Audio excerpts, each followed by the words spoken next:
What's going on, everybody? Crazy Dog back with another Cleveland Cavaliers video for you guys. And in this video, I'm going to be talking about some potential free agent and sign and trade options for the Cleveland Cavaliers as they look to add some more firepower to a team that made the playoffs for the first time without LeBron James since 1998. And of course, we all saw what happened in the playoffs. They lost in 5 games to the New York freaking Knicks. And I'll be honest with you guys, heading into that series, I thought we were a vastly superior team.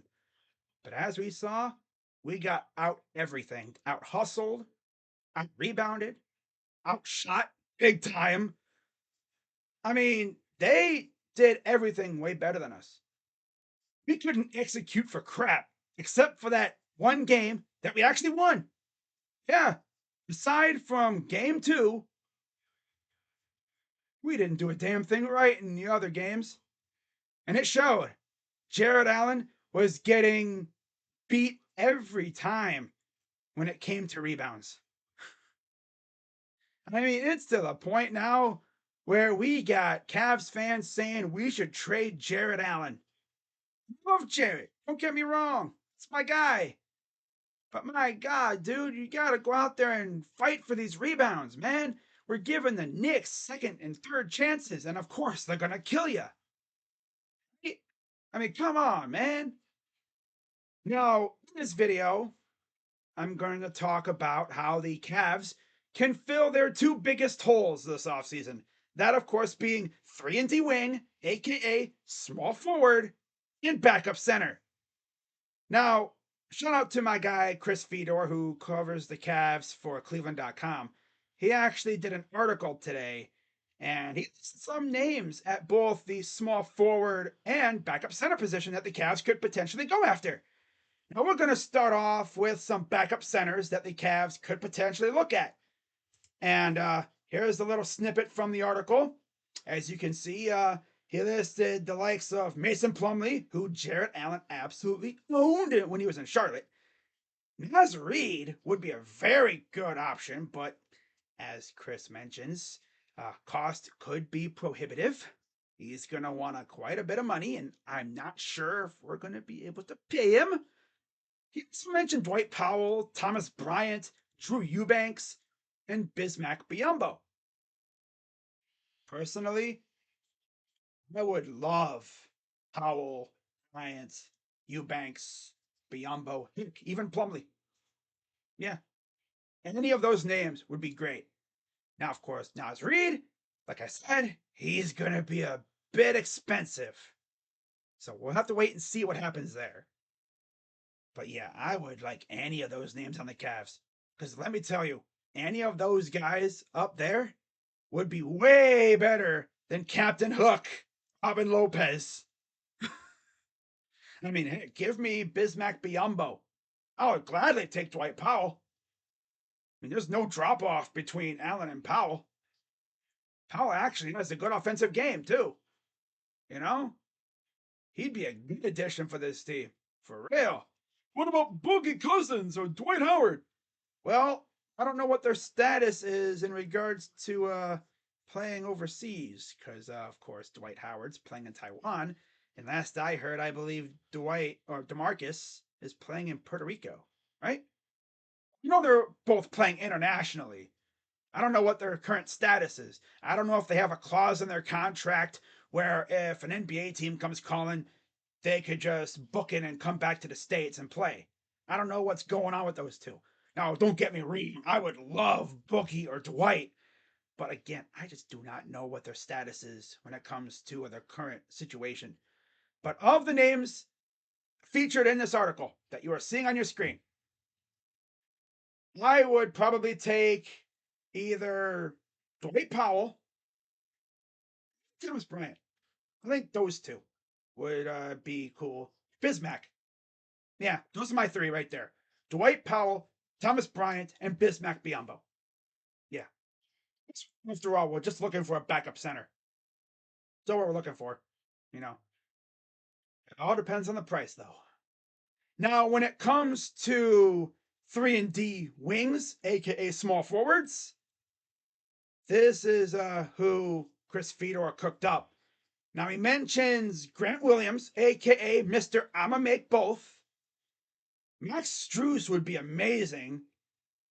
Monte DiVincenzo, player option. Kelly Oubre, who I low-key wanted before the trade deadline, but of course he got hurt, so that was off the table. Josh Hart, player option. Another guy that I wanted before the trade deadline, but we got outdone by New York because we didn't have the firepower in terms of assets, you know? Harrison Barnes, expensive, but I would love it. Malik Beasley would be nice. Josh Richardson, another guy that I wanted before the deadline. Cameron Johnson, a pipe dream. Yes. Restricted free agent. Yep. But much like Chris Fedor mentions, he's going to want a payday, and the Cavs would probably have to move some pieces to be able to fit him. That would suck. I think he could be a good sign and trade candidate, low key. Gary Trent Jr., that would be nice. Yuta Watanabe, Joe Ingles. I believe he is friends with Spida, so there's that connection. Jalen McDaniels, and Torrey Craig. So overall, there's some really intriguing names featured in this article. And if I had to name, say, 5 options that I would love, I pretty much already mentioned the guys who I would love.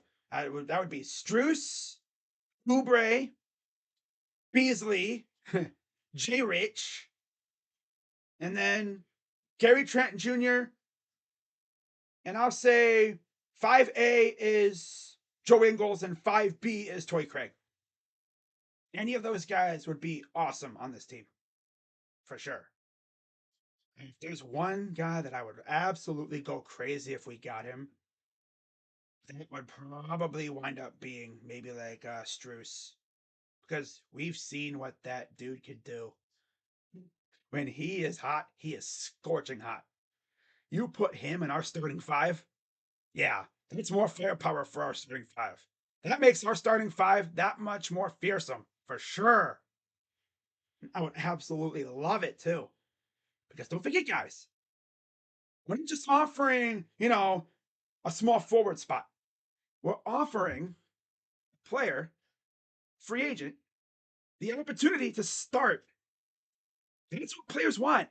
You know, some players are fine with playing off the bench. But if you're a player like a Max Strus, or let's say Torrey Craig, I don't know about Torrey Craig starting with us, but you get the idea. Gary Trent Jr., they want to start. We have that. What about Okoro? Well, I mean, come on. Would you rather have Gary Trent Jr. start or Isaac Okoro? Oh, wait. Oh, wait. Yeah, that's right. Gary Trent Jr. all day long. You put Gary Trent Jr.'s shooting ability on this starting 5. Oh, yeah. It's lit, for sure. What about Joe Ingles? I don't know if he's starting caliber, but I'd take a shot at it. Why not? Right? Can't be as bad as Isaac Okoro. I mean, come on. But yeah, any of these names would be cool. Of course, I would love Harrison Barnes or Cam Johnson or Josh Hart, but their options, they're tough. Restricted free agents, they can match. And then, the fact that they're going to want a lot of money too, most likely. So we'll see what we do to address our 2 big needs. I mean, we could easily go with maybe a combination of maybe like a Max Strus, and then maybe we supplement that with like a Torrey Craig for the bench. We don't even know how much money we even have. Look at me talking about players, and we probably don't even have much money at all to freaking pay them. I'm pretty sure the only source of money we have is our MLE. I think that's like $12 million or something. I guess we'll just have to wait and see what happens when the free agency starts up. I'm sure the Cavs are going to be busy, because don't forget, guys, this team is going to actually be a destination now because look at our team. We have Spida, we have DG, we have the solid core. And like I said, we have an opportunity for someone to come in here and start right away. It's always attractive, big time. Not to mention, JB, a lot of people say he's an idiot. I always say he's a bozo, but I'll be honest with you. Some things he does piss me off, but the players absolutely love him. And you can't overlook that. You know, it'd be one thing if the players absolutely despised him, but no, the players love him. You know, that's why a lot of people are like, oh, I want JB fired. But it's like, let's give him a couple more years. All right. Maybe two.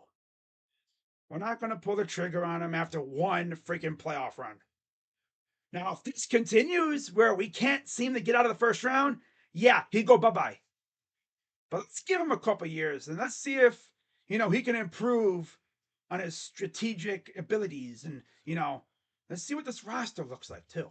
Let's give Kobe a chance to cook. Let's let him go out there and fix this roster. And if we go out there and, with an amazing roster and we still can't get out of the first round, yeah, things might have to change. But again, we'll see what happens. This is going to be a very, very interesting offseason. And of course, I'm all the way here for it. And I hope you are too. So that's all I got for you guys tonight.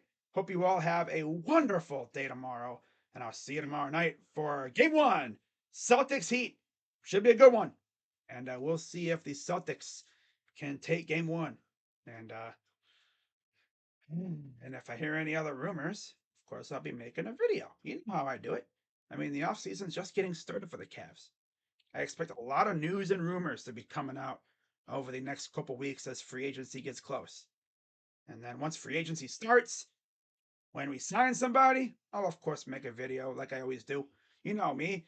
But with that being said, I'm Crazy Dog. Let's go, Cavs. And I'll see you tomorrow. I'm out. Bye bye.